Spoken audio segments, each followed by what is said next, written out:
X எல்லாமே வந்து அன்ஃபர்டைல் எக்ஸாக வரும். இல்லைனா எக்ஸில் வந்து சரியாக ஃபார்ம் ஆகிருக்காது எக்ஸ், அந்த மாதிரி ப்ராப்ளம்ஸ் வந்து நிறையா வரும். ஏஜ் வந்து முக்கியமானது இதில். ஸோ ஏஜ் வந்து எப்போயுமே கரெக்டாக பார்த்து தான் மேட்ச் பண்ணணும். அதே மாதிரி நீங்கள் ஒரே சேம் ஏஜ் இருக்க பஜ்ஜிஸ் வந்து பேர் பண்ணிங்கன்னா உங்களுக்கு வந்து கரெக்டாக இருக்கும். இதுவே வந்து ஒரு செமி அடல்ட் நீங்கள் கொடுத்தா கூட அது பேர் செட் ஆயிரும். இதே ஒரு சிக்கும் ஒரு செமி அடல்ட்டு இல்லை ஒரு செமி அடல்ட்டும் சிக்கு இந்த மாதிரி நீங்கள் கொடுத்தீங்கன்னா அடித்து செத்து போகும் தவிர பேரே ஆகவே ஆகாது. அதனால் ஏஜை பார்த்து கரெக்டாக பார்த்து வாங்க. அதே மாதிரி மேல் ஃபீமேல் வந்து டிஃப்ரென்ஷியேட் பண்ணி ஐடென்டிஃபை பண்ணி நீங்கள் வாங்குறது பெட்டராக இருக்கும்.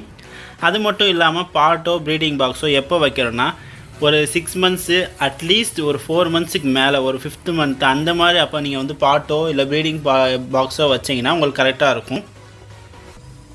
நெக்ஸ்ட்டு நம்ம கரெக்டான ஒரு ஜெண்டர் ஐடென்டிஃபிகேஷன் பண்ணி வாங்குறது. ஏன்னா நிறைய பேர் வந்து விற்கும்போது ஏமாற்றி விற்றுருவாங்க, 2 மேல் கொடுத்துருவாங்க, 2 ஃபீமேல் கொடுத்துருவாங்க. ஸோ ஜெண்டர் ஐடென்டிஃபிகேஷன் வந்து கரெக்டாக நீங்கள் ஐடென்டிஃபை பண்ணி பாருங்கள்.